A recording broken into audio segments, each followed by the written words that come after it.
Greatness. That's what we are. Play-Doh Beats. Talk to me. It's a war going on and I'ma rise like a boss. Ride for the cause, got no time for a loss. My mind's the force that shift the matrix. They're trying to take my legacy, but I'm greatness. It's a war going on and I'ma rise like a boss. Ride for the cause, got no time for a loss. My mind's the force that shifts the matrix. They're trying to take my legacy, but I'm greatness. Couple years ago I jumped out of the grave like Jay. I'm down to chase Yaku back in the cage. My rage come from those inhumane acts. Took all our secrets, it's time to get the game back. Make blacks believe that you changed up your ways. Cognitive dissonance, most don't believe they're a slave. Front page reads, a young black male slain, brother polite with the animals, hunted like game. I came to bring the pain, hardcore from the brain. Make a lane so my peoples find a way things change. And I ask the questions every day, but no one seems to have the answers like Sway. We gotta make the movements our blueprint. Target like two pits, smooth like a suited unit. Prepare for the battle. You ready? Hold it steady.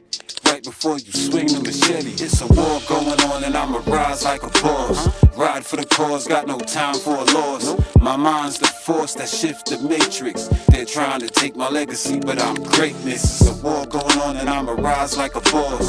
Ride for the cause, got no time for a loss. My mind's the force that shifts the matrix. They're trying to take my legacy, but I'm greatness. Listen. Look at the state of society, too many dying. Reform is priority, let's make the blueprint the advancement of the race. Fantasy prevents seeing reality in many ways. We need to come together, demand human rights. So the plan is, every damn human gotta fight. Don't be scared to put your life on the line for your beliefs. You're a god, you're on top and then beneath this for the streets that live next door to hell. Hopefully this reach wherever warrior fell. Keep loading your shells, just put the opposition in your crosshairs.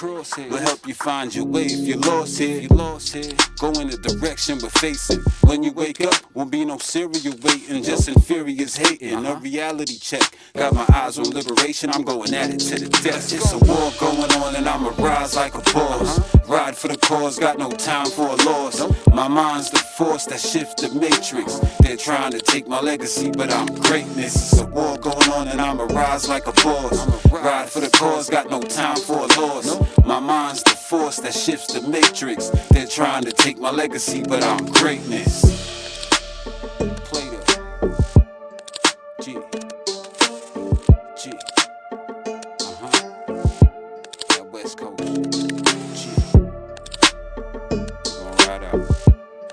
G.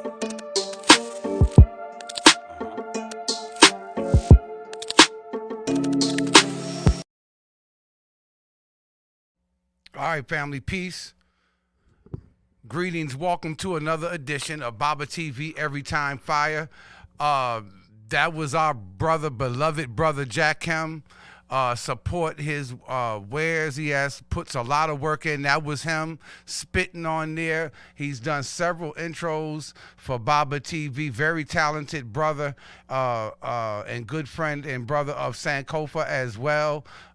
He has some puts in a lot of work with his shirts and clothes and brand and so forth. And with that being said, before the lens of Baba TV sits one of the founding fathers. He really needs no introduction, and I want to shout out once again always to Boston, to the beautiful queen and mother of brother Sankofa, his younger brother, brother Jamal Crawford, brother Patah, Lost Medallion, and so many others, nameless others in the entire city of Boston, Massachusetts.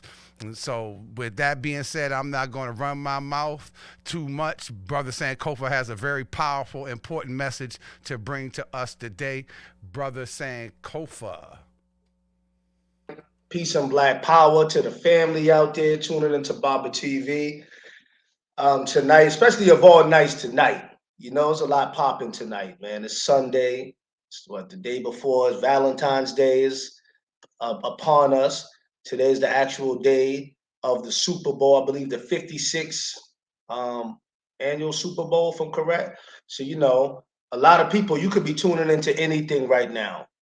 I mean, you could be giving your attention and your energy and your focus, right, to anything. But you're tuning in to Baba TV, which I believe and know deserves the attention. It deserves the divided or the exclusive attention over the Super Bowl. You know what I'm saying? Then the wings and the pigskins. That's right. Then the wings and the pigskins. But I ain't knocking it. I'm a sports fan myself. I'm athletic myself. I love full contact sports. You know what I'm saying? So for you to be giving your attention to us tonight, I love the revolution. I love the movement. I love the knowledge. I love the people. I love Baba TV. I love connecting with the people way more than I love any sports genre at any given time. So it's an honor and privilege for me to be here tonight. And it's a double honor and a double privilege to be the recipient of the people who are tuning in tonight's attention, you know, to be the recipient of your attention. You know what I'm saying? So it is Black History Month. You know what I'm saying? It's Black History Month, February. For most of us, it's business as usual, Black History Month. You know what I'm saying? It's just a celebration that most of us are familiar with because most of our life we've heard about Black History Month. I mean, it's to the point where it's even commercialized in some aspects. You know, McDonald's proudly celebrates Black History Month. You know what I'm saying? So we see it as like the hallmark type of celebratory promotion or representation that you see about Black History Month is why so many black and white, or black and non-white, you know what I'm saying, alike, are aware of or familiar with the name, the term, or the celebration, whether they acknowledge it or not, whether they appreciate it, respect it, or accept it or not, are familiar with what a Black History Month is. A lot of people are not familiar with Black History Month, though, outside of because it's something that is prevalent around February and we hear it mentioned. And if you're in school, it'll be mentioned. You may have a Black History report to do or some kind of celebratory type of engagements that the school is conducting for the students around that time. So that's why a lot of people hear about it or know about it or are familiar with it. But the thing is, a lot of people are not really familiar with Black History Month in its essence. And what I mean by that is the intricacies that went into its development into becoming Black history, the intricacies that went into the developmentation of what became now known as and celebrated and recognized by most as Black History Month. So there's a lot of things that took place that led up to that. You know, before you just seen McDonald's proudly celebrates Black History Month. You know what I'm saying? Um, you know, we want to go into a lot of the historicity because far too often, a lot of things that are geared towards the celebration. I'm gonna be specific. I am a Pan-Africanist. I'm a Black nationalist. For those who know that, they already know. For those who don't know that, this is who I am. And now that we are here, because I acknowledge the greatness of Black people globally, in the continent, in the diaspora, me as a foundational Black American, descendant of African descent, American African, right here in America, you know, African American History Week or Black History Week is something that is particularly important to me as a person who most of my life, I didn't just become conscious with the advent of social media and YouTube. I didn't just become conscious within the last 10, 15 years. You know what I'm saying? I humbly mean that, by the way, as well. And it's okay if you did, because we all come into knowledge at some time and through some kind of medium. I just happen to be one who have had that I can say I'm glad and have the privilege and honor to say that my development years started earlier in consciousness, Black liberation ideology. You know what I'm saying? Just reading revolutionary books, changing the diet, knowing that we got an opposition, knowing that we got an enemy, knowing that there's something we must do in order to win as a people, because in oppositions, internal and external, exist. I was already on that as a young teenager.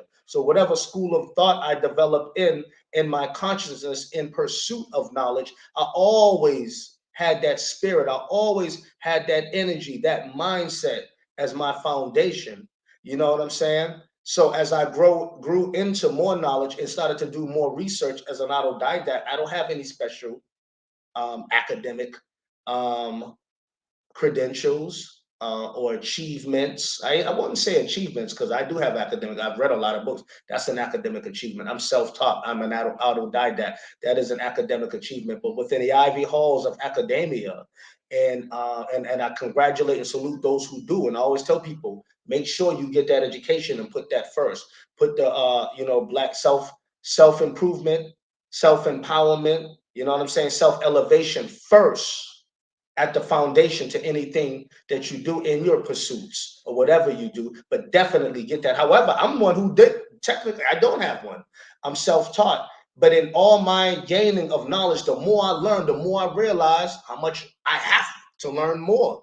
I learned, and I mean this, and I say this humbly because it's real, the more I study, the more I research, the more I dig, the more I cross-examine, the more I reevaluate, the more I realize how much I don't know and how much more there is to know. My purpose in saying that is simply that knowledge. The more you learn and acquire, it should humble you.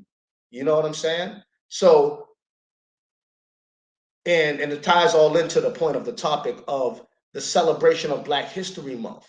Is it something that is still relevant? What does it do for us today? And the reason why I chose this specific title, and it's all tying into the point with me, people. You know, I take you all over the place, but I'll bring you all right back into center, fold into the point and the dynamic of the conversation and the premise and the point I was trying to convey, because so many things ties into things. I'm not the one to ever oversimplify things. I look at things in layers and in tiers, and in doing so, I like to try to cover basis on all of them. And if that's a flaw of mine, it's a good one. It's a flaw that actually works, and that I think is a good tactic and skill that I use to convey information and make it palatable um, and understandable from people who are listening to me. So you know what I'm saying? So my whole thing is, the more I start to do research on things and get my independent knowledge on things, I started to transcend and look beyond the hallmark representation or the average or commercial or watered down things of history that we acknowledge as a people. Juneteenth is one of them. I had a different outlook on Juneteenth, where I was like, sure, we don't need no white man to tell us we free and we gotta celebrate the day we free. We still ain't free.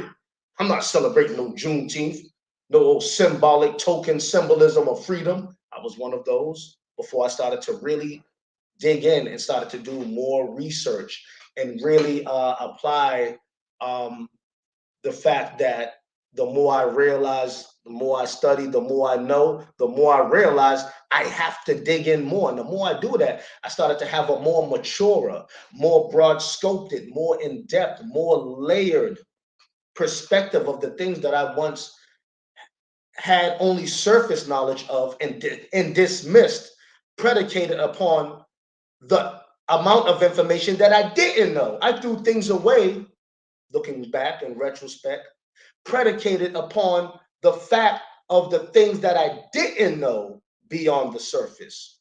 What does that mean? The more I study, the more I learn, the more I evolve, the more I grow, the more I dig, the more I learn. Black History Month, for instance, another thing. That was another thing at one time. We got the coldest, shortest month of the year that they gave us to celebrate, that they gave us to acknowledge our greatness. You know what I'm saying? The coldest, shortest month of the year that coincides with a pagan. This is what I used to say back in the day. Not that I disagree with everything I was saying, but this is my passion that I would convey it at a time. With a pagan, a Roman antic type holiday such as Valentine's Day and President's Day. It's the coldest, shortest of the month of the year, and they're gonna give us that, and we're supposed to be happy. I'm not acknowledging no Black History Month. This is what I would say in my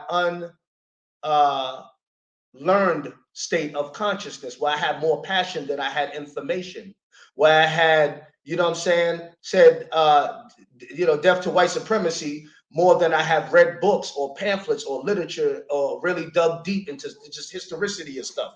So as I start to dig really deep into the historicity, excuse me, of Carter G. Woodson and his struggle and his plight and what he had to go through to even establish what became known as Black History, Negro History Week first, Negro History Week first, and then even before that, it was called it was 2 years before that. It was called something else. Actually, it was the Negro History and Literature Week.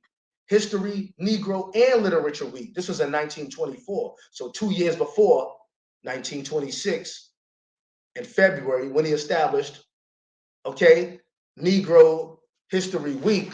It was that prior to that. So as I started to go into him as a person, Carter G. Woodson, read the book, The Miseducation of the Negro, written over 100 years ago, and started to see the stuff that it still says in the book.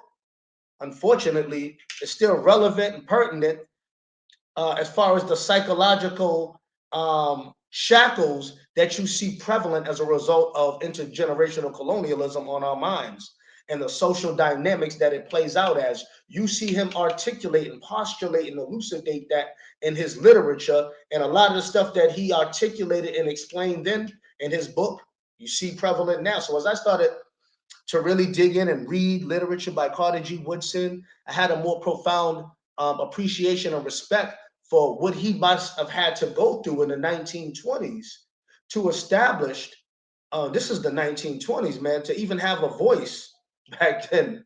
You know what I'm saying? And Black, when you're in, the thick of Jim Crow, not too far post Jim Crow South. It was still Jim Crow South then. You know what I'm saying? Lynchings were rampant.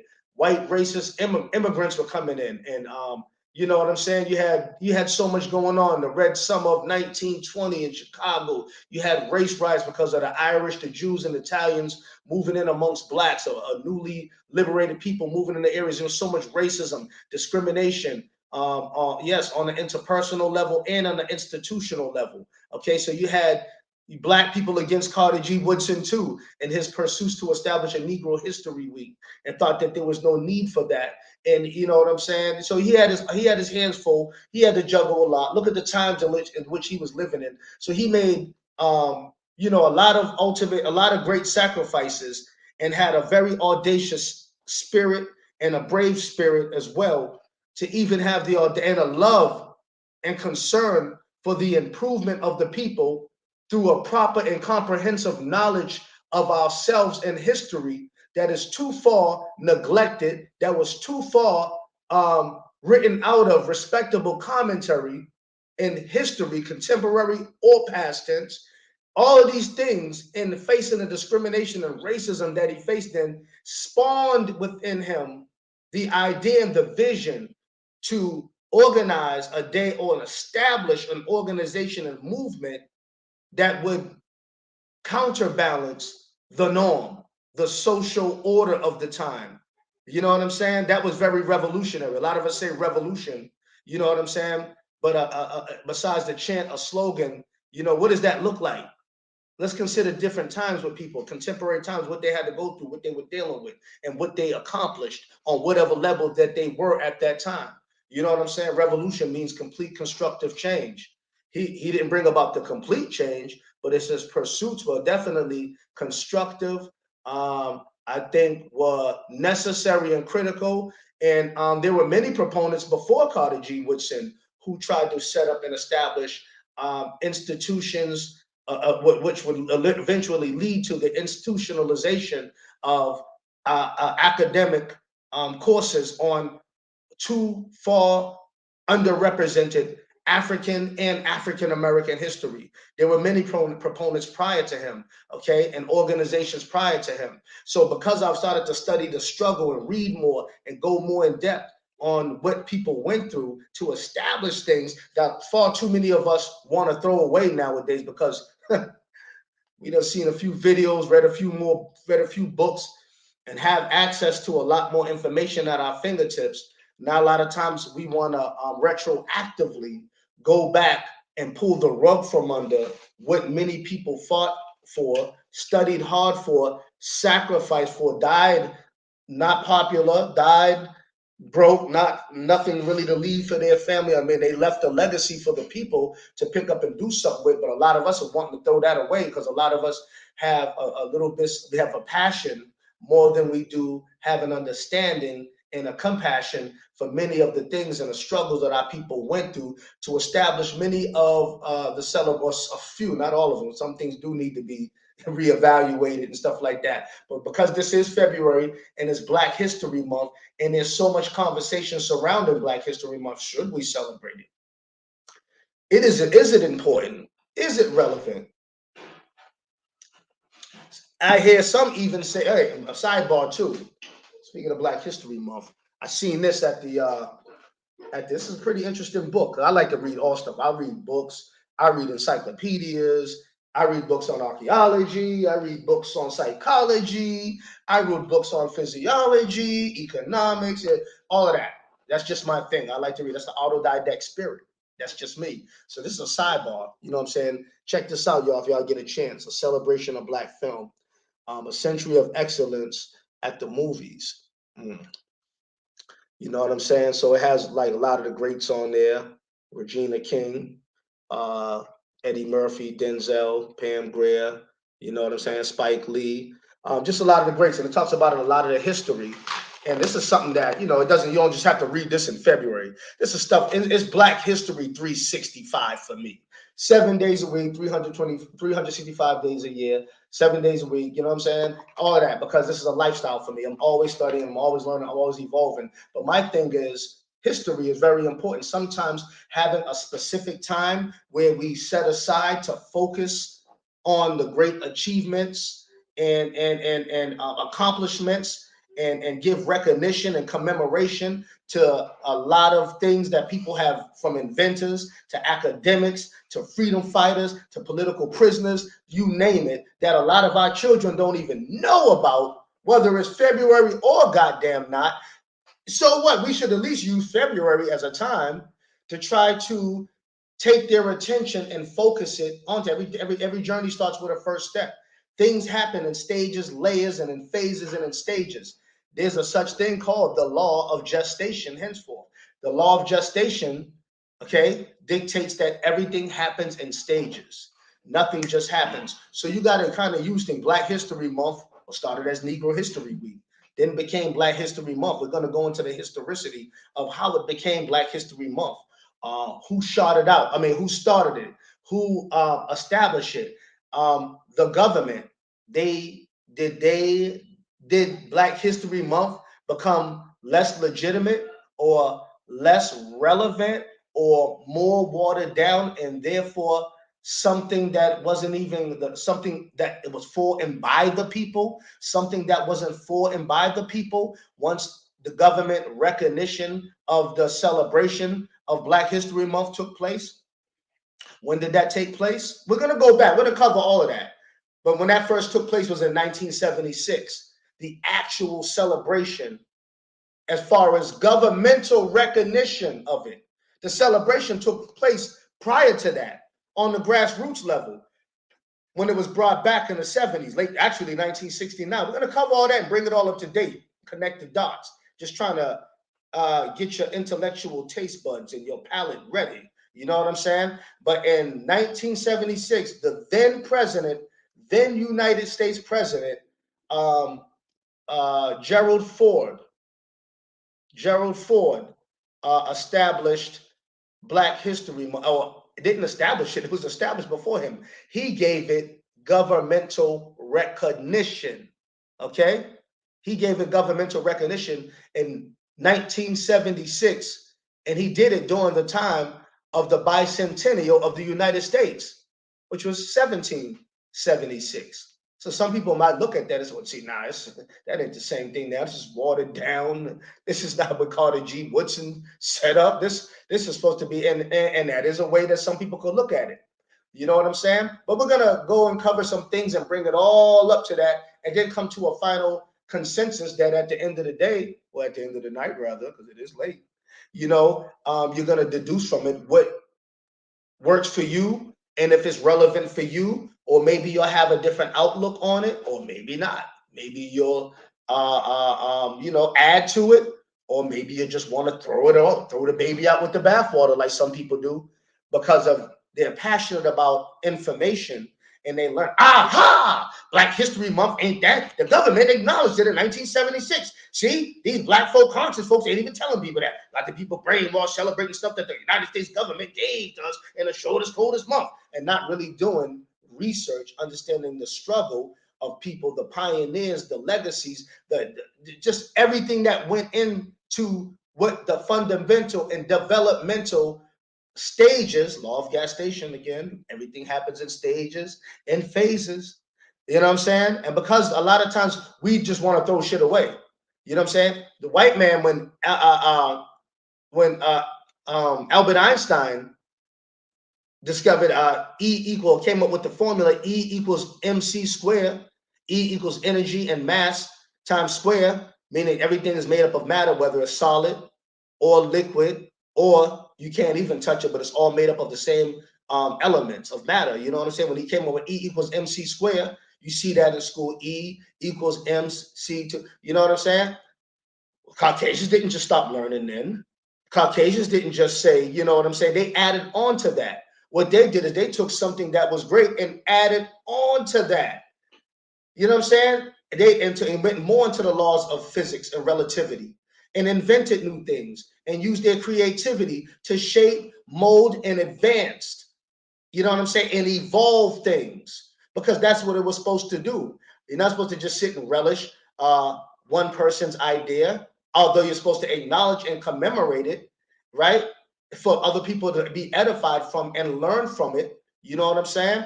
But however, you're supposed to build upon it.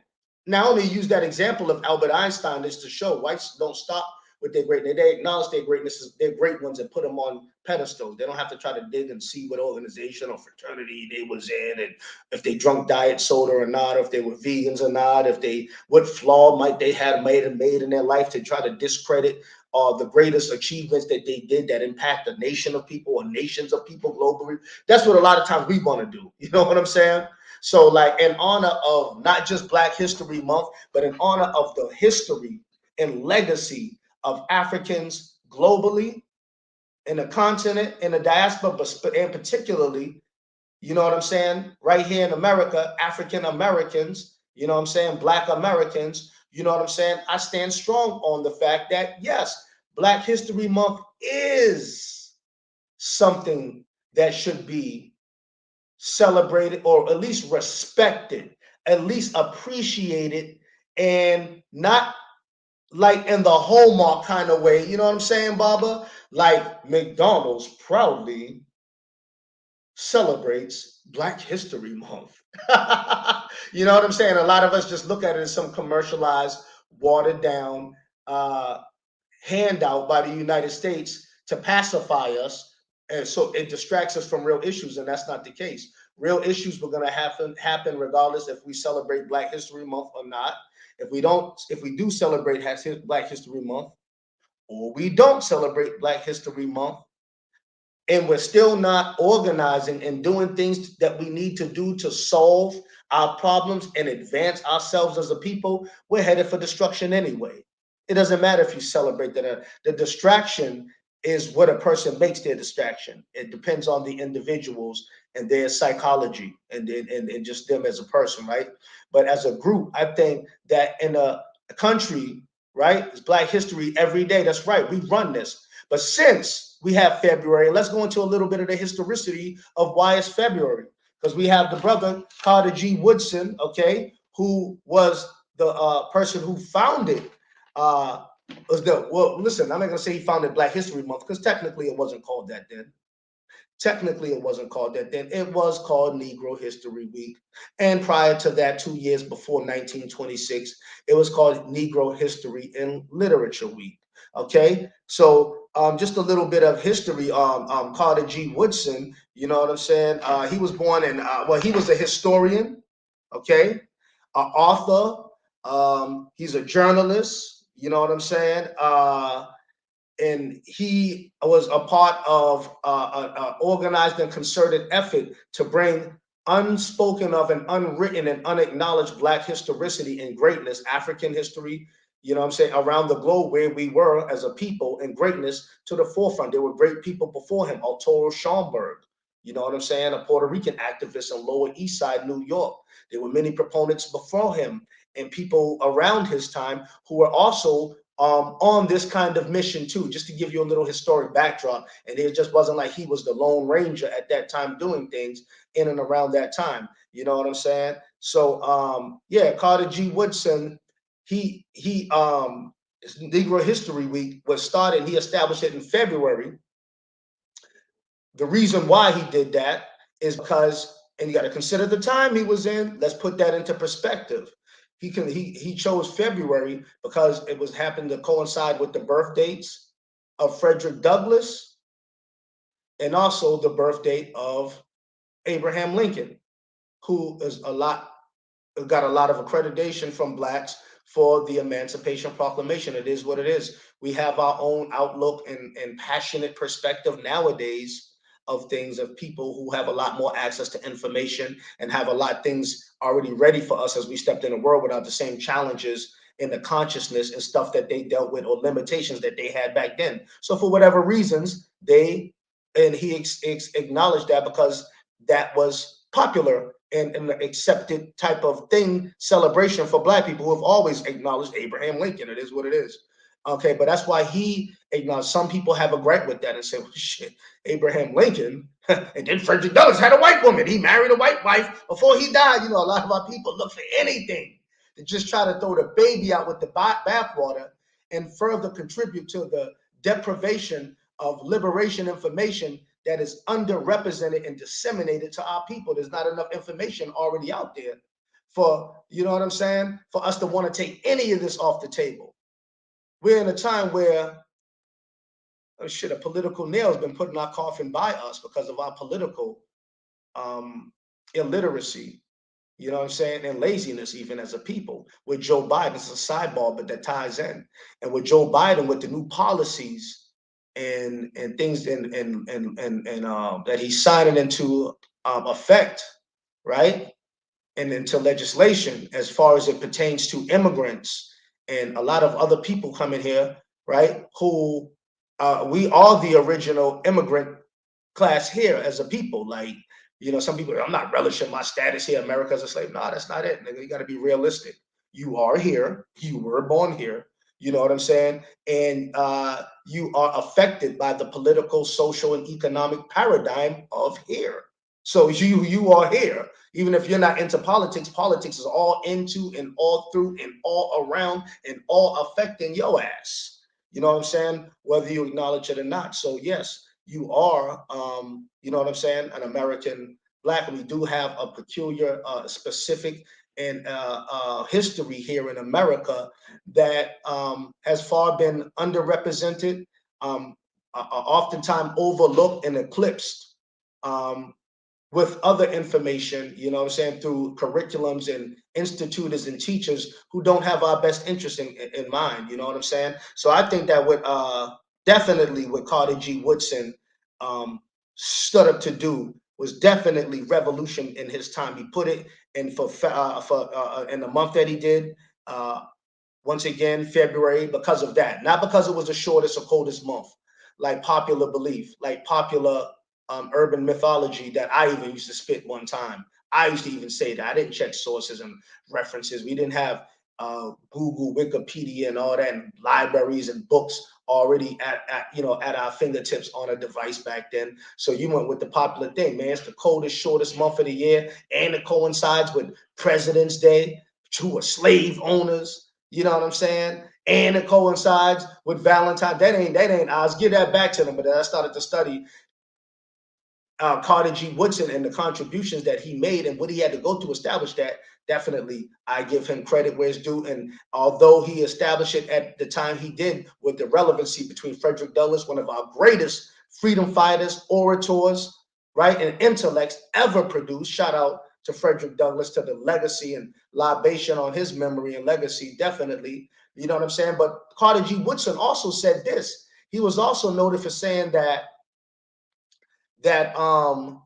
he wanted it not to just stay some kind of celebration that would become obsolete and would lose value in time. He wanted it to start as Negro History Week, right? You know what I'm saying, Baba? But he didn't want it to stay Negro History Week. He wanted to start as Negro History Week, but he didn't want it to stay that way. You know what I'm saying? Only thing that stays the same is change, constant evolution, right? He wanted that to evolve into something greater.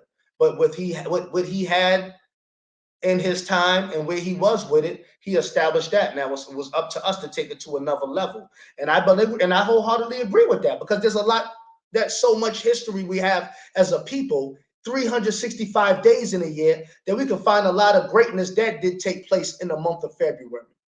We can find a lot of greatness that did take place amongst us just in the month of February, besides Abraham Lincoln and Abraham Lincoln and the great ancestor Frederick Douglass' birthday coinciding within this same month. Yeah, that's how our great elder and ancestor Carter G. Woodson said, you know what I'm saying? He established it, but he said he also wanted us to add on to it. What does revolution mean?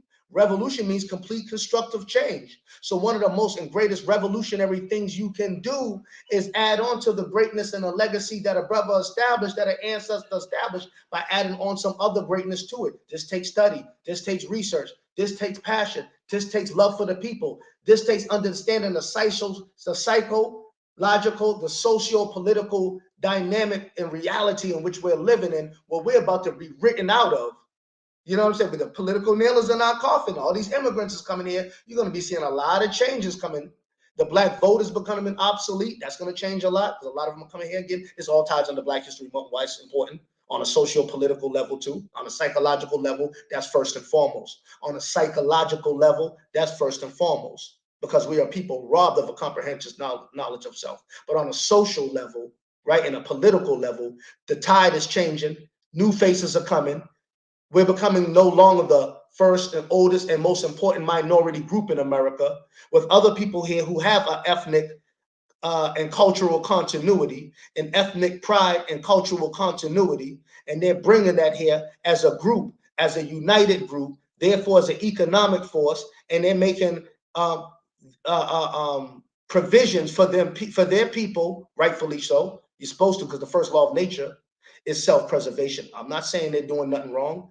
But the thing is, if we're not doing what we need to be doing in the midst of that, with the government hand in accelerating the process of foreign success endeavors in America, giving them a cutting line right in front of us, in our face, I don't think we need to take anything that is celebratory of us or that's reflective of our greatness and our achievements off the table, especially in light of the times that we're in.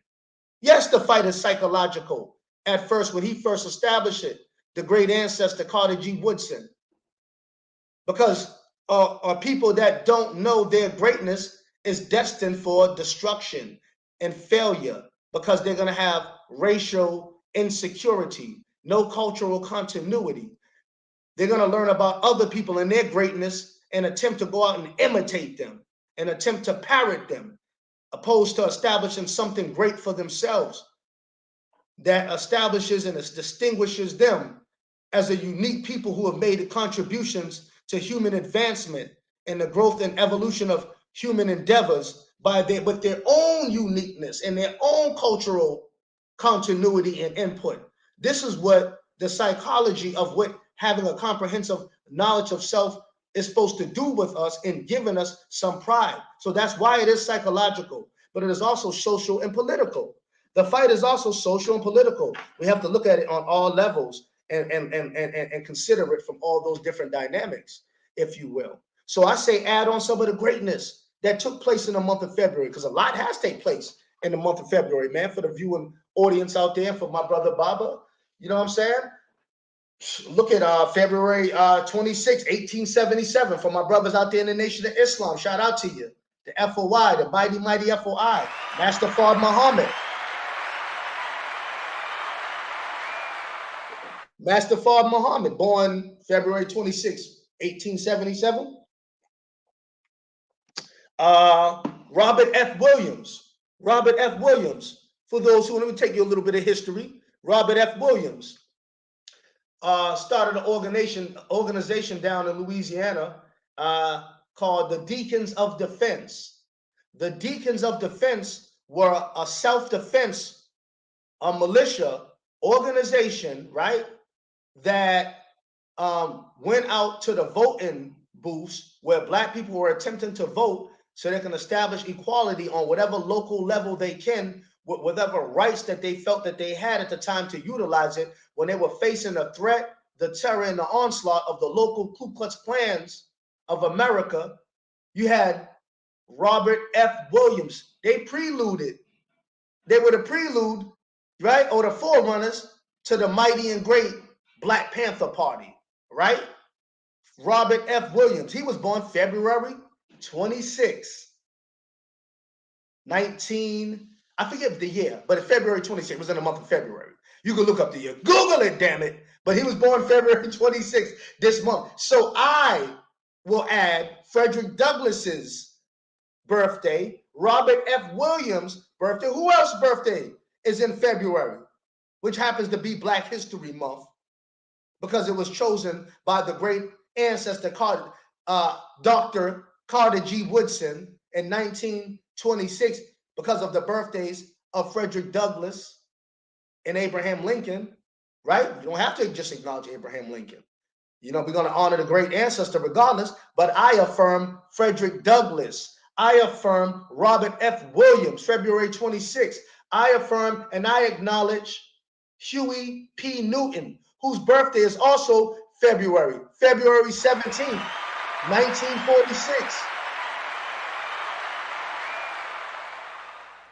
February 17th, 1946. Huey P. Newton was born. You know what I'm saying? Revolutionary activist, a part of RAM, which was known as the Revolutionary Action Movement. Prior to him, and on October, him and Bobby Seals, on October 15th, 1966, starting the Black Panther, the original Black Panther Party, which got a lot of its ideological self-defense, ideology, some of it, from Robert F. Williams, from the Deacons of Defense. We have Bob Marley, who was born February 6, 1945. Bob Marley, reggae sensation, legend, mega stardom. My fake Jamaican voice. I grew up around yard my whole life, Dorchester, Mattapan, and Boston. You know what I'm saying? So, like, I'm Jamaican by association. You know what I'm saying? But the great Bob Marley, you know what I'm saying? February 6th. You know what I mean? We got so many greats. And going back to Huey, 1942, he was born, matter of fact, 1942, February 17th, 1942. If I said 1946, correction. He was born February 17th, 1942. So you know what that means? This would have made his 80th birthday this year, 2022. February of 2022 will mark the 80th birthday of one of the co-founders of one of the greatest revolutionary organizations of African Americans in America, Huey P. Newton. See, there's so much more. This is the February also marks the assassination date. Although it is an assassination, it is the day that our great ancestor, El Hajj Malik Shabazz, the great honorable Malcolm X, made his transition in Harlem at the Audubon Ballroom in 1965, February 26. So there's so much history that took place. We have Black August, that's right, but Black February is just as hot as Black August when it comes to the history, the names, the dates, the accomplishments, you know what I'm saying, that we can add to, like Carter G. Woodson wanted us to, Black History Month. You know what I'm saying? He acknowledged just those two. It don't stay there, not with the revolutionary mind that deals with complete constructive change, who knows the times that we're in, the systematic realities of Black importance as far as us being a block voting group economics.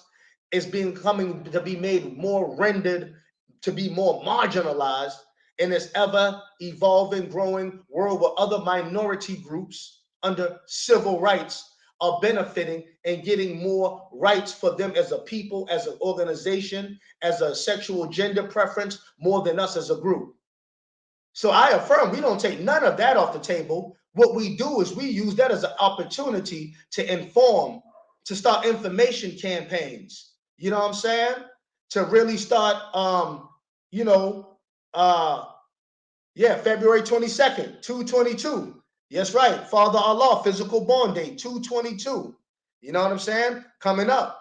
And it's 22. You know what I'm saying? Deal with the math. So it gets deep. You know what I'm saying? It gets deep. There's so much that we can add. There's so much to know. There's so much for us to really go into. Now, when Black History Month became, okay, because after a while, Negro History Week had died down. A lot of it wasn't being celebrated. It wasn't instituted in any of the academic institutions. You know what I'm saying? Yo, shout out to my man, Rob Bourne. Yo, man, Rob Bourne is one of my, sidebar, let me get back to that. Yo, man, Rob Bourne is one, give it up. Give it up for the brother. Yeah. Shout out to each one, teach one. God damn it, our people so lost. It should be called each one teach two or three. But we're going to take each one teach one. Yo, my man Rob Bonner is one of the sharpest tools in the shed. He's always bringing this information. I learn a lot from him.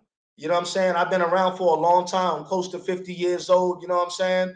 And I say that in all humility, though. But it goes to show you that, like I said, the more you study, the more you realize how much more you need to learn. My brother opened me up to so much information, a lot of it that I even had some info on, but he'll go on it into a lot more detailed history. And when I say, man, he's a research specialist, it's a bad, bad man, man. Make sure y'all definitely support Rob Bourne. Y'all support MBK, New Black Knowledge, and each one teach one on YouTube, man. You'll be remiss not to. You know what I'm saying? He also has the Black History Month challenge that they be doing. You know what I'm saying? We got to sharpen our sword, baby. We don't throw nothing away. We don't throw the baby out with the bathwater. If anything, there's so much that has been left out of, that needs to be added to not just Black History Month, but Black academic knowledge on every level that it's not. And if it is, there's always still room for improvement, that we shouldn't take nothing off the table.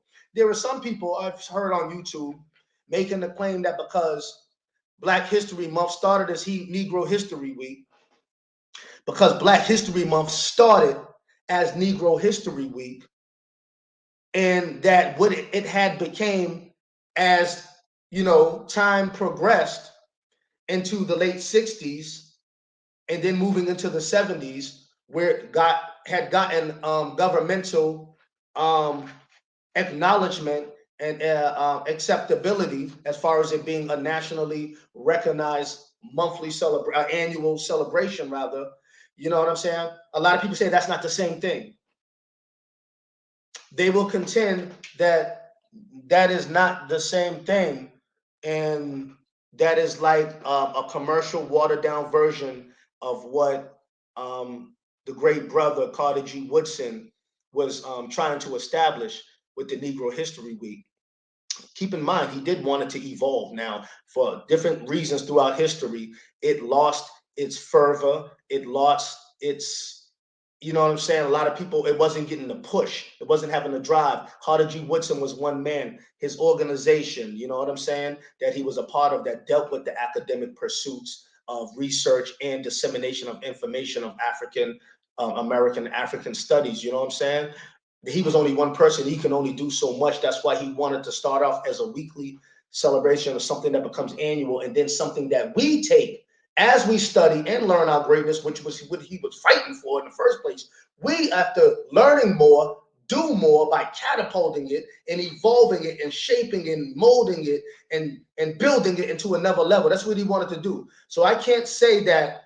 Now, I'm tying it in. You know what I'm saying? My mind be all over the place. My thoughts, they vary. You know what I'm saying? I got a lot on my mind. A lot is up here in my psychological and mental file cabinet. So just walk with me, people. But yeah, so the brothers, it was some brothers from Kent State University. the Black Students United, all right, and they was at the Koumba House on their campus, a place called the Koumba. Koumba is a principle in Kwanzaa. Koumba, which means creativity. So they was dealing with their creativity. Koumba, creativity. The Koumba House in Kent University in 1969 is the first place where Black history was actually celebrated, like as far as a monthly celebration. As far as a monthly celebration, that's where, because they wanted to take it to another level. They said, well, Carter G. Woodson, it was called Negro History Week. It became Black History Month because we had transcended the term Negro. Negro had become too small for us. Negro had become a term that many of us were shedding because of the historicity attached with the Negro during a time where Black people were becoming were proud, were becoming more knowledgeable, were evolving in their consciousness, in their cultural awareness, becoming more cultural and African-centered in the arts, in the music, with the poetry, all of that. You've seen it was a time of revolution. Not everybody was on it, but enough of was on it where they wanted to make an impact. It wasn't just Negro no more. Sidebar, but it ties into the fact it's Black. We wasn't calling ourselves Black all the time like that. To give you some historicity to by 1969, why would it be called Black instead of Negro History Month, Black History Month? Because during the James Meredith March in 1967, I believe that was, I read so much stuff over the years that it'd just be up in the mental file cabinet. I know I'm probably close to the year, but James Meredith, who was the first Black student inducted or given administered into the accepted into the University of Mississippi, that gained legitimate acceptance into the University of Mississippi in 1967. It sparked a racial outbreaks, violence, and you know how white people, they turned up back then. White people were very militant and radical during the times when integration and all that was coming into effect, and Black organizations were mobilizing and galvanizing and organizing. They were calling them communists and all kind of stuff. So to give you the backdrop during that time. So in that time, you had members of the Panthers, different chapters, Dr. Martin Luther King. They went down to Mississippi to march, and what was known as the James Meredith March, the March for James Meredith, okay, in June 1967. Stokely Carmichael was among from the SNCC, Student Nonviolent Coalition Committee. Student Nonviolent Coalition Committee, you know what I'm saying, was a young brother who became Kwame Ture later in life. But as Stokely Carmichael then, he was out there at the James Meredith March. Some kind of tussle or issue ensued, whereas it led to some of the students being arrested. Among some of the arrestees were Dr. King, Stokely Carmichael, and other Panthers. Willie Ricks and Stokely Carmichael, and they were in the jail, right? And when they were in the jail, Stokely Carmichael said, man, listen, I've been arrested 16, 17 times. It's probably my 17th time being arrested. He said something to that tune. He said, I'm tired of being arrested. You know what? I'm tired of this Negro stuff. This Negro stuff and this marching stuff, we need something stronger. We need something more revolutionary. Black power is what we need. This is after the James Meredith March. He said, Black power is what we need. He said, what do we want? The people in jail with him. When I say Black power, you said, when I say, what do we want? You say Black power. What do we want? People in the jail, Black power. What do we need? Black power. So that's when the term Black power really became the slogan. And really people started incorporating the term Black. Black proud, Black is beautiful. Different aspects back then, Black pride, Black is now Black and beautiful, but the Black pride, Black power. And this was what he was a student.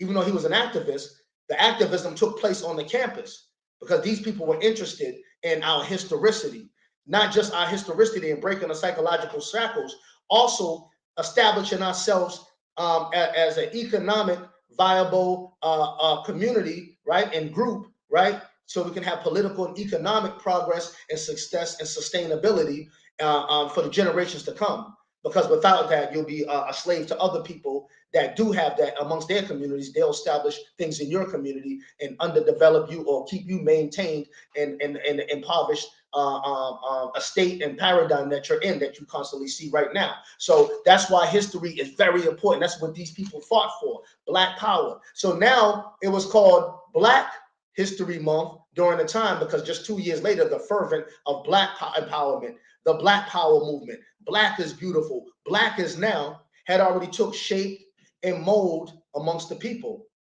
from the streets to the college campus and so on and so forth. So when the students at the Koumba Center at Kent State University in 1965 decided to bring Black History Month, they did it the right way. They did it in a good way, I think. You know why? Because it wasn't just revisionist. Let me tell you what revisionist is.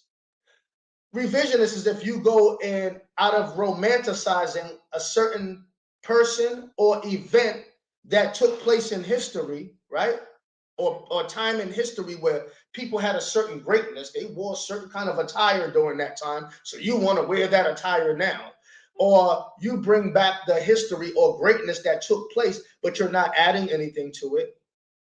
You haven't advanced it.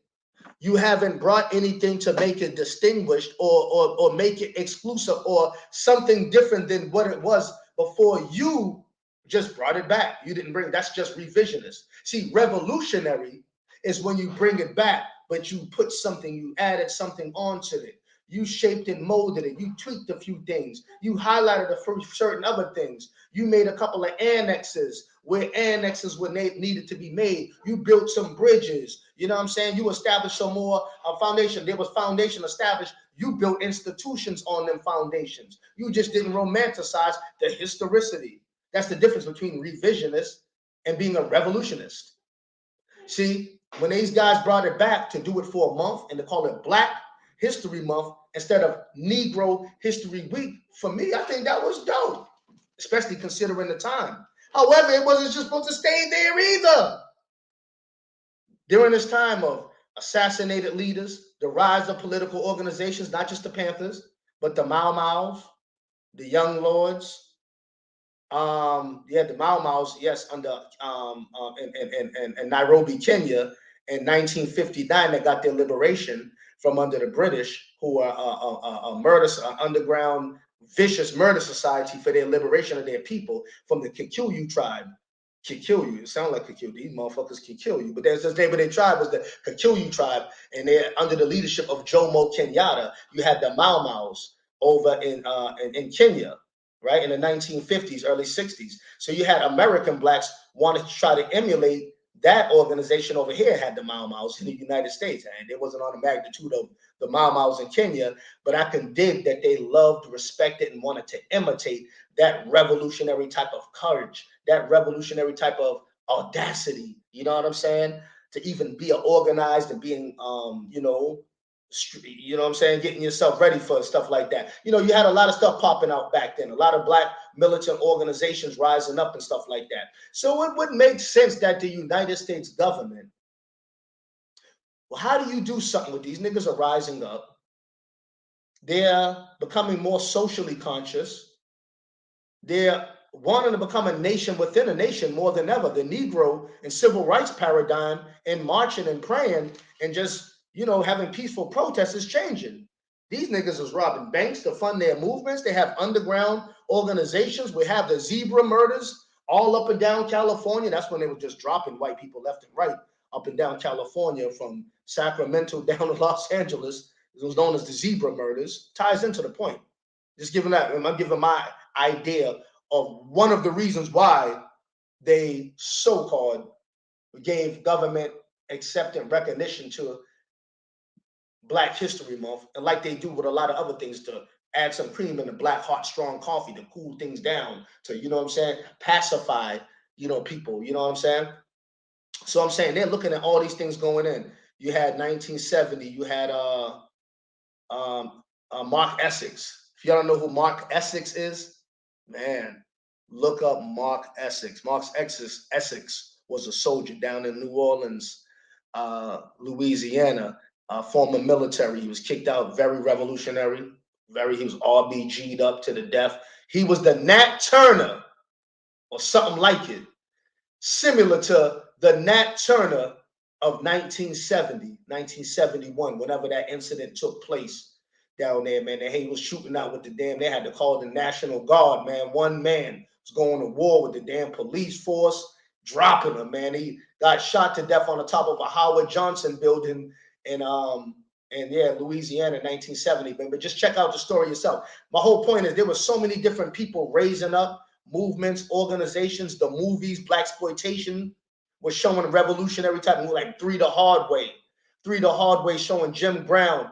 Fred Williamson, and Jim Kelly fighting against the local mafia and government who was trying to put poison in the water that was going to the black community. Sound like Flint, Michigan, putting poison and toxins into the water and bubonic plague and all kind of different lead and stuff in the water. And went to the black side and Jim Kelly. So the movies reflected our struggles. The movies and the music and the art reflected the struggle of black people. Black people were rising up. Black power was real.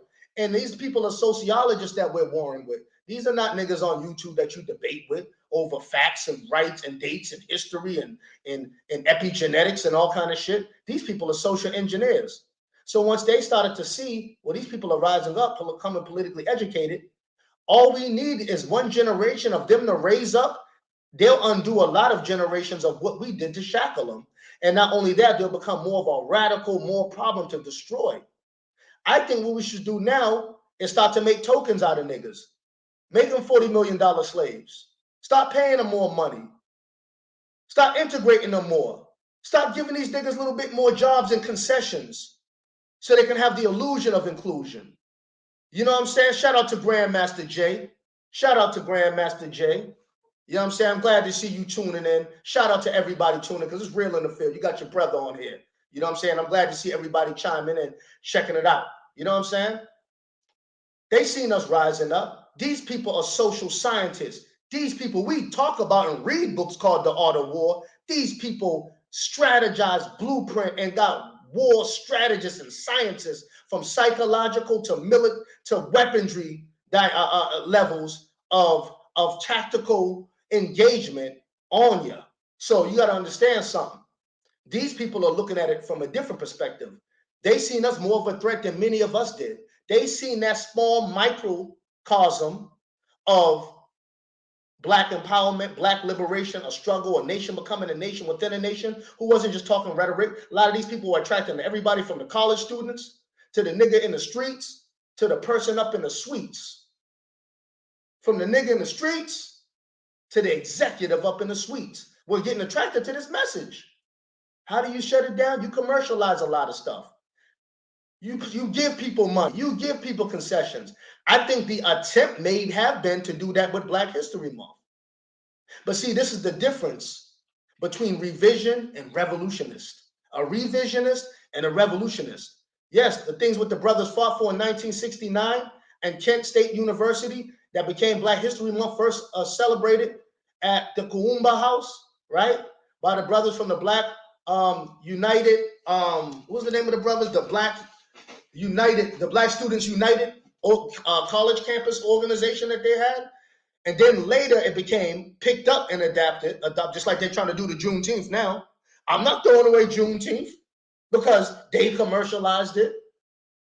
And we might see a commercial. Popeyes proudly acknowledges Juneteenth. You know what I'm saying? Getting extra spicy barbecue chicken sandwich, half price off on Juneteenth in celebration of their ancestors.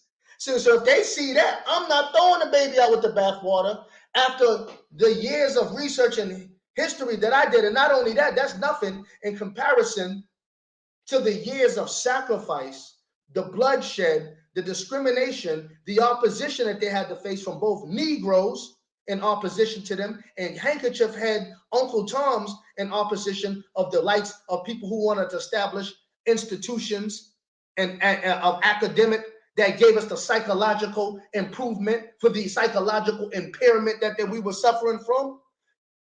They had oppositions against them. So I think it is audacious for people to get a little proud because they read some history and said, see, President Gerald Ford gave y'all this black history. That ain't what called it G Woodson. You Negroes is lost again. Aha! Gotcha. You woke folks doing it? Nuh-uh. No, we have to put things in proper context because that is part of the war that we're facing in capitalist America, where deception is also a weapon, where media is also a tool for deception and mono-idealism, getting a group of people or a nation of people even to go along with objectives and agendas because it's perpetuated in a certain way through billboard, through print, through television, through commercialization. But out of that, those who are really awake, the watchmen of Black consciousness, the real revolutionary minds, those who are really interested in not only preserving, but learning more and disseminating and having information campaigns and using this advent of social media to constantly keep kicking the knowledge to the people and letting them take it wherever they need to take it to. See, celebration of Black History Month isn't no way, there's one specific way to do it. There's no one group or specific organization, movement, or person or individual that you're obligated to acknowledge. No, you use it to empower yourself, to teach your children, to empower them, or those who owe others. And you know that it's beyond February. That's right, because it's not just some damn commercial thing. But however, since it is there, I think as a people dealing with people who have psychological issues, our history, because of our intergenerational colonialism and the shackles, psychologically speaking, as a result that persist here in America, we have to take different approaches as people who claim to be revolutionaries and people who claim to be intelligent and people who claim to be freedom fighters. One of the approaches could be like this. Our people have psychological issues. Sometimes you got to deal with them like a psychologist. Now, I'm not a psychologist, but the same way I'm not a mathematician, but I'm very good at math. And I'm good at seeing how and why things add up. I am not an accredited or certified psychologist, but I understand psychology just from being in the streets, from reverse psychology. When niggas try to use reverse psychology on you, you got to use reverse psychology on them. But sidebar, knowing that if they try to commercial and water things down, commercialize and water things down for us, and then it kind of it eclipses the real struggle and the essence that a lot of people don't know the real story of with celebrations such as Black History Month. Instead of just acquiescing to them commercializing it and saying the government doesn't acknowledge this as a national holiday. Shit, let's just throw this out with the baby. No, as a person who has to deal with the reverse psychology from the opposition, right? It's our duty is to make the unconscious conscious, like Stokely Carmichael said. The duty of a conscious person is to make the unconscious conscious. It is our obligation.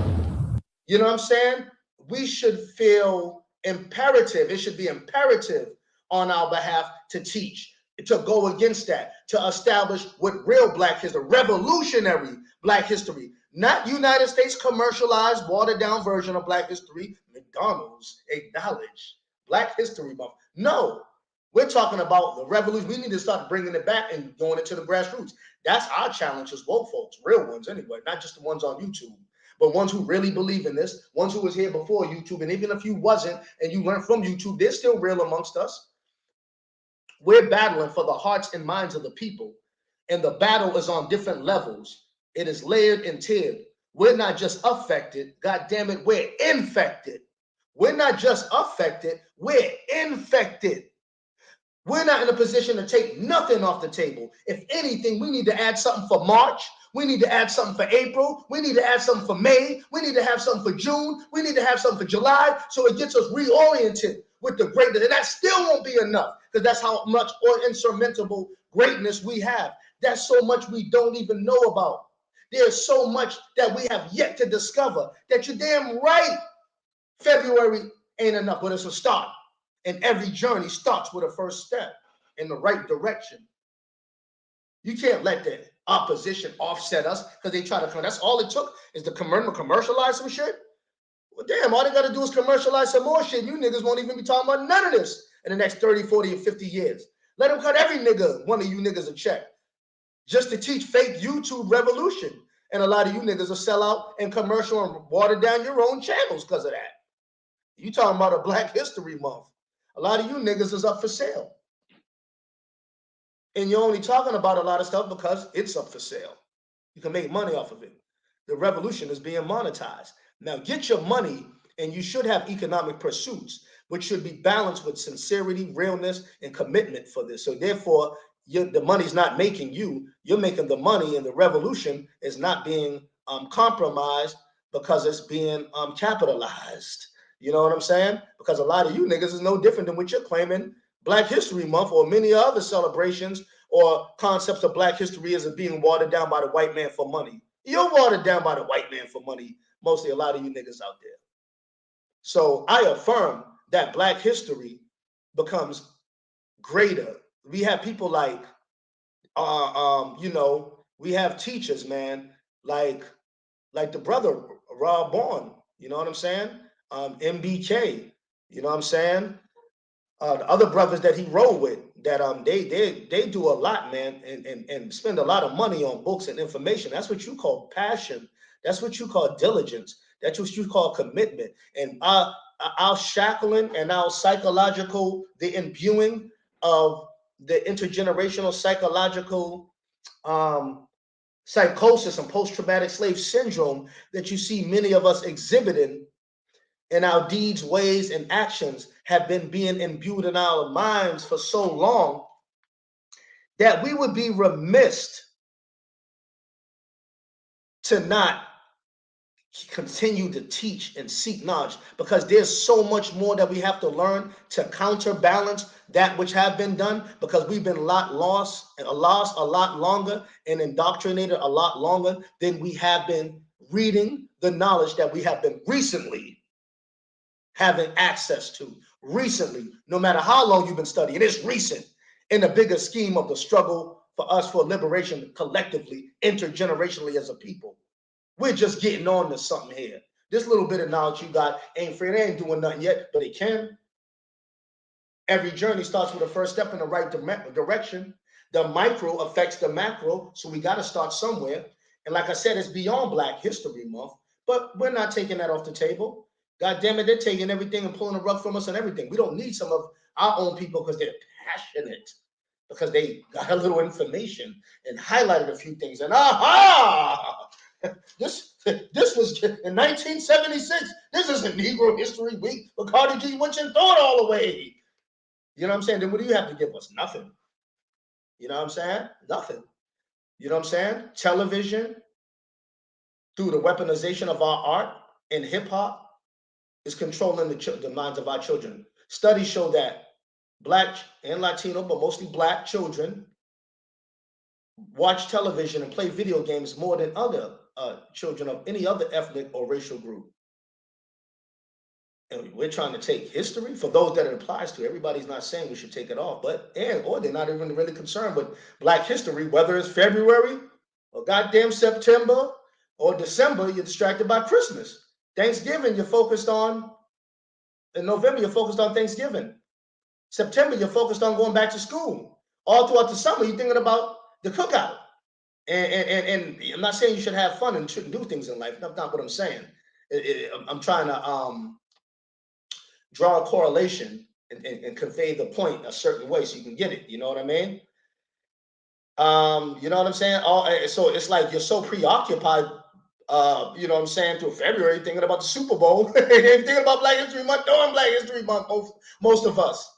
You know what I'm saying? That a lot of times, many of us are so preoccupied with everything else, and we're so used to the conveyor belt of socialized activities and patterns that we're used to following. It's just the norm. It's second nature. So one of the greatest revolutionary things that we can do is to intercept that by making our celebrations, highlighting more information and historicity in it. Start more information campaigns around that time so our youth will become more interested beyond February in studying and in researching and really just trying to absorb more knowledge and more things that's going to help liberate their mind and free their mind in a time, once again, where it's not just for the breaking of the psychological shackles, but it's also for us to have to level up. Is geared towards, and one of the important dynamics for us to level up in the social, political reality and even warfare that we're in the United States of America. You know what I'm saying? People who they're trying to write out of the annals of history here, little by little. People that only make up 13% of the population, but other immigrant classes are coming in. They have strong love for their culture, for their music, rightfully so. They practice group economics, right? Group politics for the most part. Enough of them do, where it allows them to be a viable group in the community, such as the Mexicans, East Indians, to be so specific, Arabs. You know what I'm saying? So in a world where the landscape of America is changing, the social and political landscape is changing, and you are being written out, more nails are being put in our coffin as we speak. It's beyond Black History Month, and because so much that it is beyond that, and it isn't about an exterior representation or romanticization of historical events that took place. I'm looking at the psychological, the political, you know what I'm saying, and dynamics that go into it long term. Because the whole purpose and functionality of knowledge is for information, also inspiration and edification. We know that. But it also goes into problem solving. Like Dr. Amos Wilson speaks of in his book, The Blueprint for Black Power, which is required reading tools every month of the year, Black 365, but put an emphasis on it for the young boys and girls out there in your community. You know what I'm saying? School them to the historicity. They don't know the origins of Black History Month like that. Some of them are just left thinking the white man gave us that in the coldest, shortest month of the year, and we ran with it. And they don't really know the roots to that. And because they don't know the roots to that, other people can pull out them roots and plant new seeds. You got to tend to your own garden. I like that what the Honorable Elijah Muhammad taught. And he's talking about the mind. The mind is like a garden. That's why you say when you plant seeds in the mind. Because if you don't tend to the garden, somebody else will. That's why it's called kindergarten. It sounds like that in school, kindergarten, where somebody else is planting seeds in the mind. So I think there's a time that we should utilize to put emphasis on Black greatness, excellence, historicity, and also look into it from a political as well as a psychological purposes of why this and other greater celebrations need to be added to us. Not only that, things that deal with problem resolution and organizing, not just for romanticizing of our greatness and throughout history. I also want to say this real quick too, some of the other books that you should check out by Carter G. Woodson that he wrote. Many people are familiar with The Miseducation of the Negro. If you haven't read it, once you check it out on, you can leave a listening to, there's audio books. You can get it on the audio books, or you can go on YouTube. There's a YouTube channel called Exam Info. It's called Exam Info. And on Exam Info, they have a lot of audio books. Francis Cress Welsing's The ISIS Paper. So say if you're cleaning up, you exercising, you at work, but you can't just sit down and read. You can have a headphone in one ear, man, you know, and getting this knowledge. You know what I'm saying? Because it's time, listen, they're writing this out. There's pilot programs already taking Black history and African-American studies out of some schools. Imagine 30, 40 years from now. And with the portrayal of niggas on television and hip hop controlled by people with other agendas for the image of our people, imagine, and we don't make no interceptions and preserve our greatness and our legacy and our histories and advance it. Not only preserve it, advance it, right? And parlay it into something greater than what it is or what they try to water it down for it not to be. It's us. That's what makes you a revolutionary. You know what I'm saying? Other books get into that. By Carter G. Woodson, besides A Miseducation of the Negro, which is one of the ones that many people are more so familiar with, is The Education of the Negro prior to 1861. The Education of the Negro prior to 1861, okay? He also has a book called The History of the Negro Church. Carter G. Woodson, The History of the Negro Church. He also has another good book. I want to get this one. I have the other ones. I want to get because I love oration. I love people when who they can talk and they can orate and utilize their words to inspire people, to provoke thought, to make a person might want to change their ways in life, even feel guilty about their ignorance in a way such as they want to change that. You know, I love when people have the ability to spark light in somebody through just the usage of their word, the power of the spoken word. I'm intrigued by that, So he has a book called Negro Orators. That's a book. Carter G. Woodson. You should definitely check out The Journal of Negro History. The Journal of Negro History, another book by Carter G. Woodson that I advise that the family definitely check out when you get a chance. A lot of these books are on audio books. I know with today's lifestyle is hectic. We have so many endeavors with the cost of living. Some people have to have more than one job. I do security and I do construction. I'm a bouncer and but I have to make time to study. I have to make time to really, do what I'm passionate about. And it's important. So I got to try to find easier and more better alternate ways that I can still get information, get my exercise in, and incorporate that into my lifestyle and still stay on balance with everything else I need to do. So there's other ways to get this information for the people out there. You know what I'm saying? I like the books. I like to have that library, just looking at the books, but I also understand audio books is a way to go too, and it's an easier and more convenient way to travel light. People don't like carrying book bags full of books and all that. You know what I'm saying? So man, more hand-free world today like that. But there's other ways to get this, man. And I hope that some things that I said can spark the conversation where even if somebody's in disagreement with what I'm saying and why I celebrate and why I acknowledge Black History Month, Juneteenth, Kwanzaa, and other things, and I can go into why these meanings have origins and meanings beyond the person who established the holiday itself, like Kwanzaa, which is a meaning in Kiswahili, which means the Feast of Fruits. And the principles themselves transcend any person who gets recognition for establishing it as a holiday. The principles existed before the person. You know what I mean? So I'm more practical with my outlook on a lot of other cultural celebrations in history that a lot of us don't do research on. We don't do enough research on it. We get caught up in a lot of the hype, the gossip, and individual personas. And a lot of times we miss out on a lot of important history and we forsake our own history and we turn our back on while television is educating and Facebook PS2 or PS200, whatever's out now, is influencing. And, the machine that controls the media images of you and also is not just portraying images, they're casting spells. People are under rhythmic hypnosis intergenerationally, and it's getting worse. We'll be remiss. This will be like, man, one more generation lost of us like this. I don't know if we can even take it. So you damn right, Black History Month to the death. And some. We need a lot more than that. But God damn it, we don't need to take nothing off the table. You know what I'm saying? We're starving us if you don't take nothing off of a people psychologically and spiritually and informationally and politically indigent the way that we are.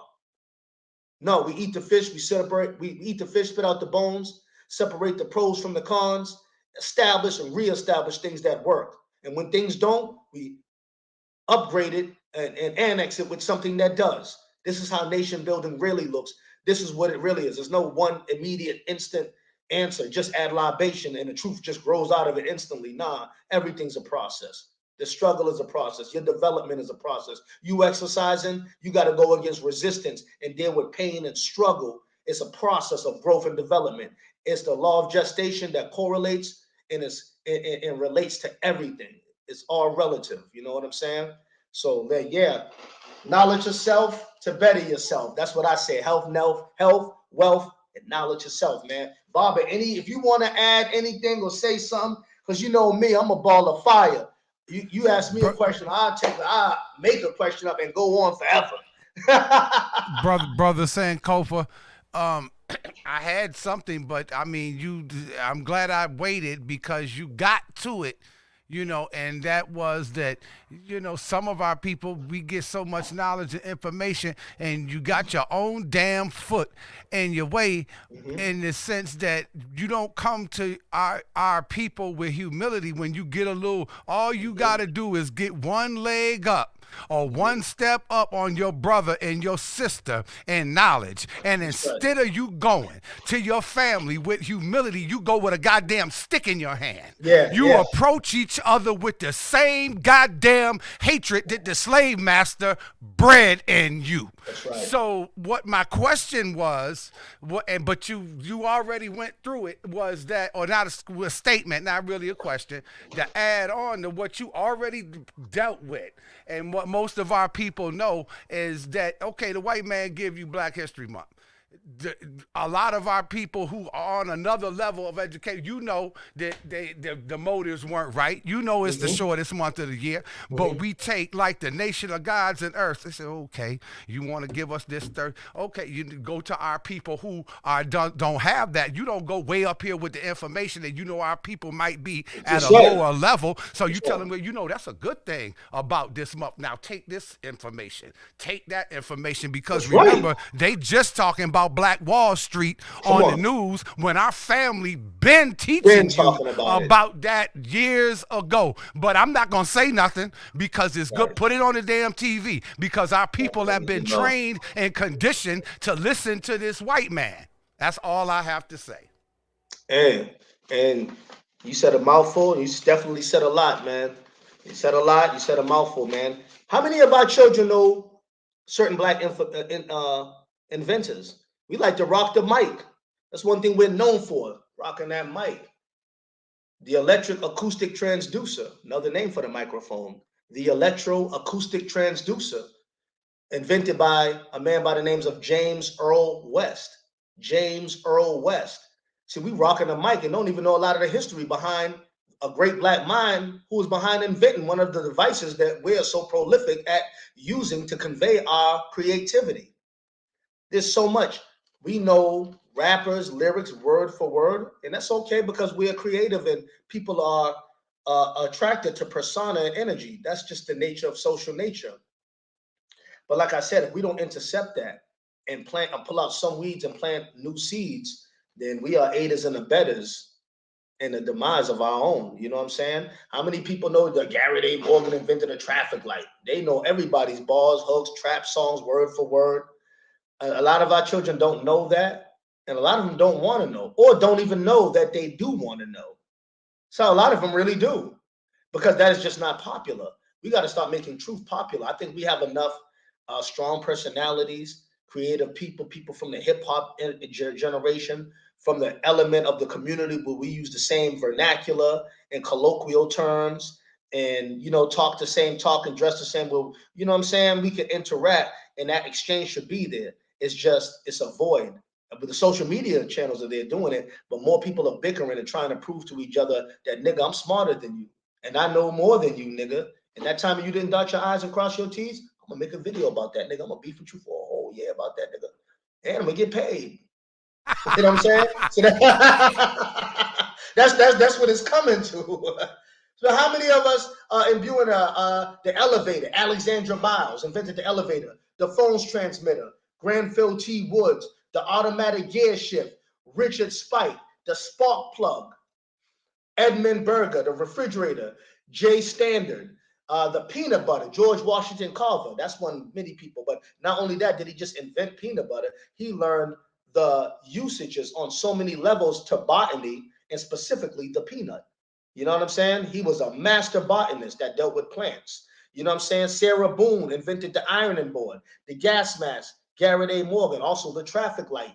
Garrett A. Morgan. I remember when I was in the 5th grade, I had to do a book report, and it was Black History Month. This is like 1986, 85. So I'm like in the 4th, 3rd grade. So I think I'm in like in a 85, 85. Nah, I was probably like in the 6th, 7th grade, 6th grade, something like that. Anyway, I had to do a book report, and it was on Garrett A. Morgan. I never knew a Black man invented a traffic light, but yet I loved wrestling. I knew all the wrestlers. I knew all the history. Hulk Hogan, how many matches he won, lost. Jimmy Snuka, Junkyard Dog. I knew all the word for the theme songs when they were entering the ring. My thing was wrestling. You know what I'm saying? I knew all the martial arts movies. I was big into martial arts too. You know what I'm saying? Kung Fu movies, Bruce Lee. I knew word for the movies, and it's not right, because the ability to memorize things that you're impressioned by and to have the creative ability to recite things is a natural human phenomenon, and is also a social reality.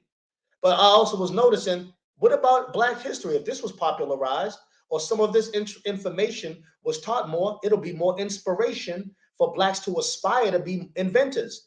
People want to be what they see because that's more prevalent.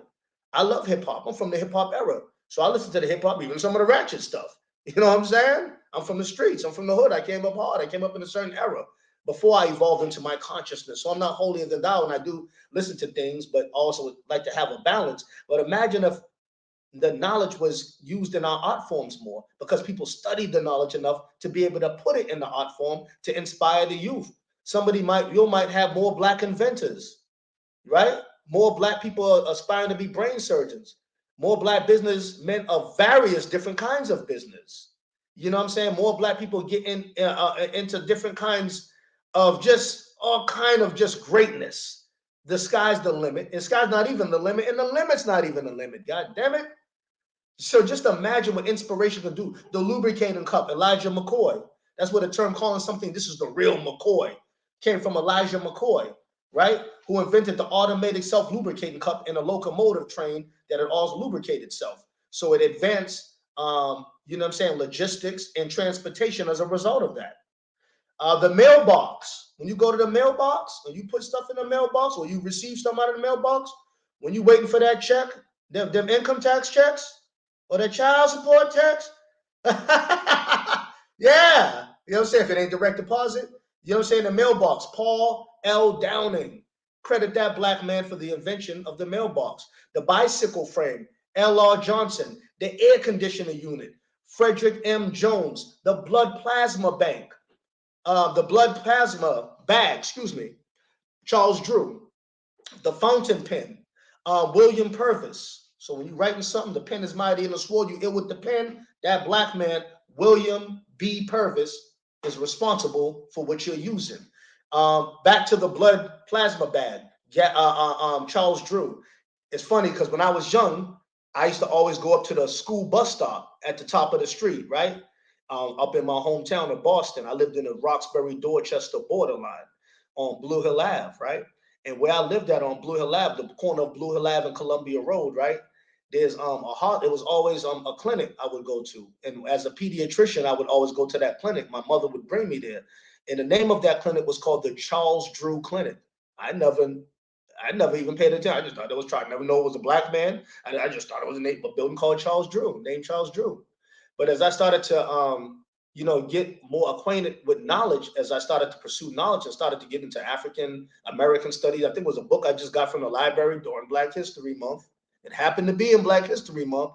And I started reading up on Charles Drew because the name was familiar. This building was on Blue Hill Ave at the top of my street. I've seen this all my life going to school, elementary and all that. So I started looking at it. He was the black man who invented blood plasma, you know what I'm saying, for the ability for that to take place. You know what I'm saying? The first open heart surgery was practiced by, I think, William Hale. I believe, I don't want to say it wrong. William Hale. Because a lot of people mistake Charles Drew and say he performed the first open heart surgery. No, but he blood plasma bag and blood transfusion. It was thanks to him. And it's crazy. I would have never known that and drew a correlation that he had something to do. And the irony with that, right, is crazy, right, Baba? Is when he died, he needed a blood transfusion, right? And he couldn't get one because he was black. And when he was brought in, I believe it was an automobile accident or something, when he was brought to a hospital and they didn't accept colored people, even though he was a very fair-skinned person, he was still considered Negro, and he was a colored person, right? One eighth drop rule.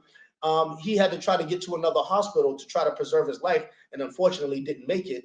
And here it is something that he invented that they didn't even want to use on him to save his life. And all these years as a kid, I would walk by the building, never knew this history. You know what I'm saying? That's why history is very important. It is. You know, I can give many examples. You know what I'm saying? And I'm sure many out there can give many more examples. But the whole point of the matter is this, and I'm going to close out with this. Because, like I said, and I will say again, it doesn't end in Black History Month. That's not what we're fighting for. Because if that is, then it is just some symbol with no substance. Then we just want to be pacified and we want to be acknowledged. See, white man, told you we did good stuff. We got potential. See, I told you we was human. No, we're not only human, we're greater humans than we were said that we weren't. And we can be greater humans advancing than we already are and have the potential to be, because it's all within you. But it all is predicated upon us tapping into that ancestral greatness, learning it, sharing it, and then duplicating it. The first law of nature is self-preservation. What the whole purpose and functionality of knowledge is for is to teach, to advance, to inspire, to solve problems, but at the root of it, to self-preserve. It is to self-preserve. And I just wanted to share that with the people. You know what I'm saying? I'm open for dialogue, moving forward on in a respectable, intelligent, mature way, whether you agree or disagree, on the importance of Black historicity and that it should still be celebrated in a revolutionary way. The hell with what they do in schools. The hell with what they do, and we're a people within the belly of the beast, and I'm going to act like it. And I'm going to treat my dealings with my people and our history like it, no matter who tries to commercialize it or not, because I understand that this war is layered. But many of us don't get that. It's just a YouTube channel and divulging of info. We don't really see the bigger picture. Some of us don't even want what we want, nor do we believe in what we believe in. They just want that check. But check this. Some of us ready to die for this, to kill for this, but most importantly, ready to live for this. And in doing so, we're going to learn better so we can earn better and grow better.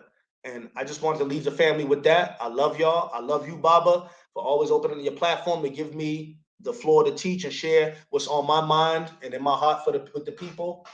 And I just want to say peace, love, light, Black power. All right? Hey, check out my shirt too, y'all. Black first, baby. Brother Sankofa, if Black I first. if I may, shout out to my attorney and Dr.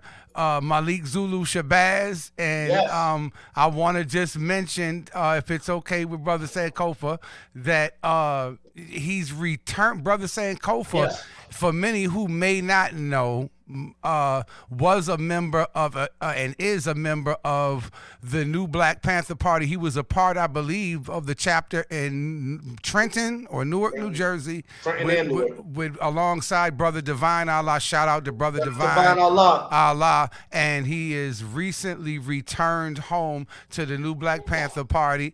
And I believe he is in the fitness. I'll let him tell you. I'll let him tell you.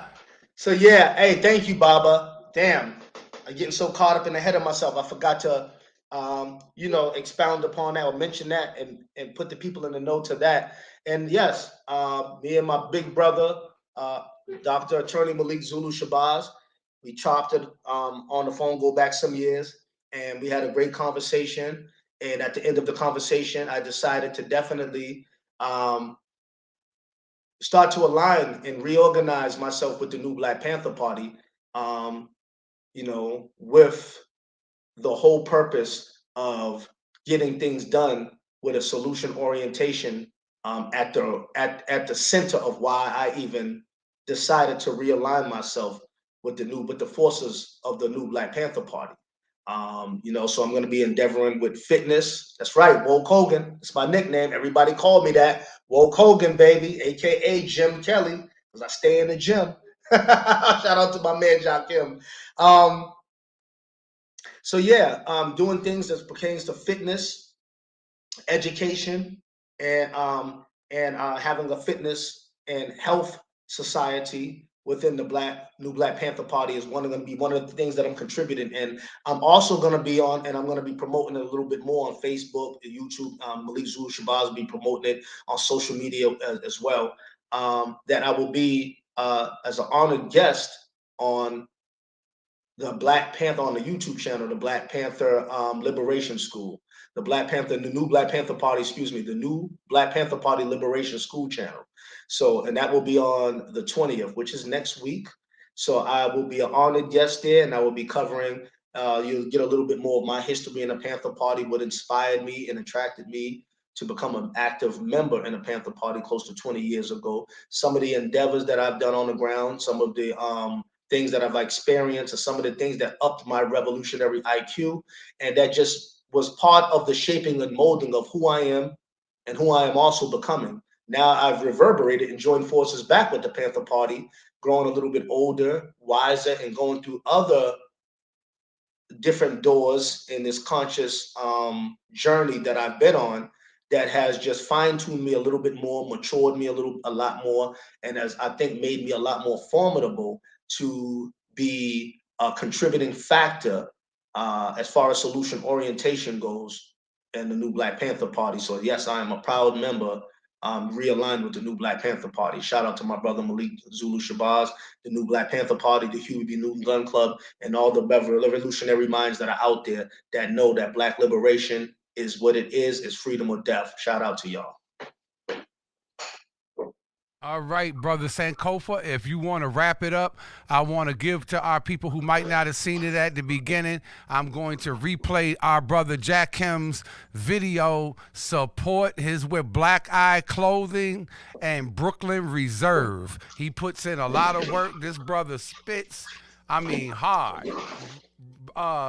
Brother Jack Kim has a lot of nice wares, family. I want to play this video for you and take us on home with that. Shout out to Brother Jack Kim. Shout out. Yes, sir.